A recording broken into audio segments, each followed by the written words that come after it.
Hi, welcome to the new school year for the first and second grade Bible study class. I'm excited to have you in our class, and I can't wait until we can be in our actual classroom again. Until then, we'll meet by video like this one.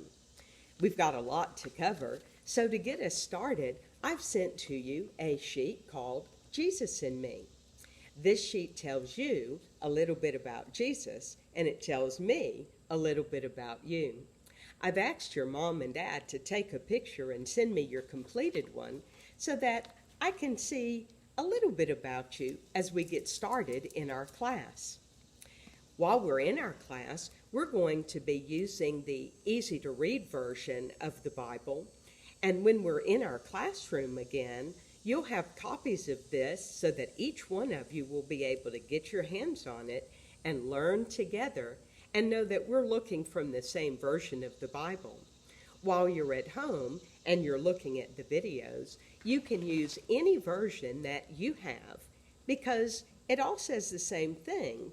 It just uses different words. And this one is easier for kids your age to learn through. As we look in our Bible, we learn that there is an Old Testament and a New Testament. So the Bible comes in two sections. Well, what's the word testament mean? Well, it's a bond or covenant, or it's a statement of fact that's used between individuals. Well, the Old Testament was a bond or covenant between God and the nation Israel.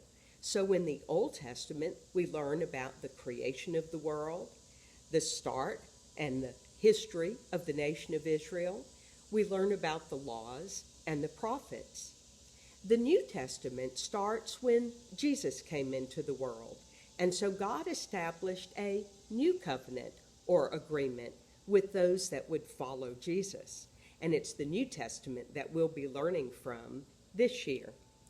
Just like your Jesus in Me sheet has 5 sections, well, the New Testament has 5 sections in it also. And it's easy to help us to learn the books if we look at it by the different sections that are in the New Testament. So let's kind of walk through that just a bit. Here's the first section. It's the biography, or most people call it the Gospels. You see, when someone writes about someone else, it's referred to as their biography. So we could look at these first 4 books of the New Testament as the biography of Jesus. But most people refer to it as the Gospels. And the word Gospels means good news. The people who wrote the Gospels were Matthew, Mark, Luke, and John, and we'll be spending a lot of time in their books because they're the ones that tell about the time that Jesus lived on this earth and all of the things that Jesus did while he was here and some of the things that happened right after Jesus died, was resurrected, and then went back into heaven. So those are important books for us to learn about. Well, the next section of the New Testament is the church history. Notice there's only one book of the church history, and it's the book of Acts. The first part of Acts teaches us about how the church was started. And the second book of Acts tells about the early work of the church. What's the most exciting news you've ever heard? Well, the most exciting news that they had heard at this time was the news about Jesus, and they were excited to tell others about him. And so because of the work that the people did in the early church, today in our church, we get to learn all about Jesus through the things that they did. You see, the church isn't the building that we're in, but it's all of the people that meet together and follow Jesus and work to learn more about him. Well, we'll learn mostly about those things that took place in the church in the book of Acts. But there's one person that we'll really study a lot in the book of Acts, and his name was Paul. He had a lot of work that he did in the early church, and we need to learn a good bit about him. Part of how we'll also learn about him is through something called the Pauline epistles. Epistles is a funny word, but it really comes from the Greek and from Latin. We learn in English, so we would be calling it Paul's letters, but using the words that they used then, this section is called the Pauline epistles. And notice there's a lot of him. Well, Paul did a lot of traveling, and he reached out to a lot of people. And we get to hear what Paul had to tell them through the letters that he wrote to all of those individuals.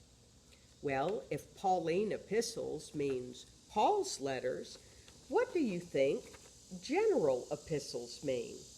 Well, epistles still means letters, but general means they were written by several people that were still Jesus' followers. And these followers were James and Peter and John and Jude. These were the letters that they wrote, and those letters are called by their names. Many of the books in the general epistles are very small, so it might be a little hard to find them. But as we work together to learn about our New Testament, you'll get comfortable turning to those books.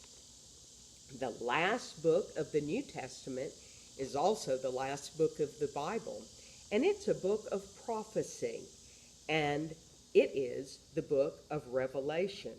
Do you know what prophecy means?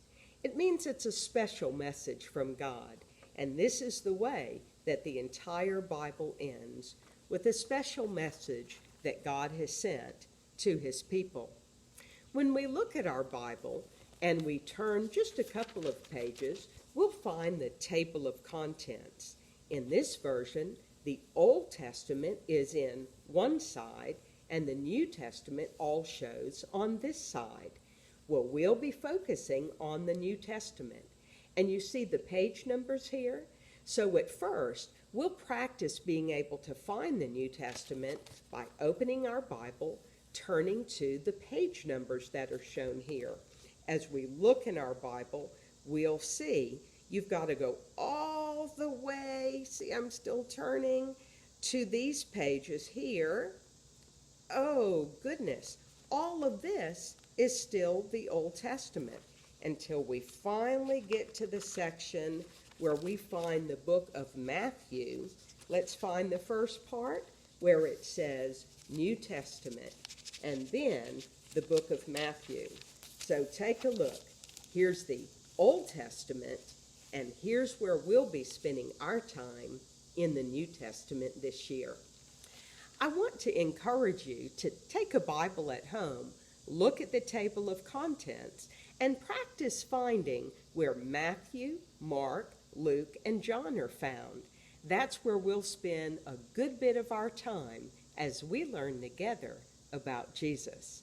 I look forward to seeing you next week as we get started learning who Matthew, Mark, Luke, and John were. Have a great week. I look forward to seeing you soon. Bye now.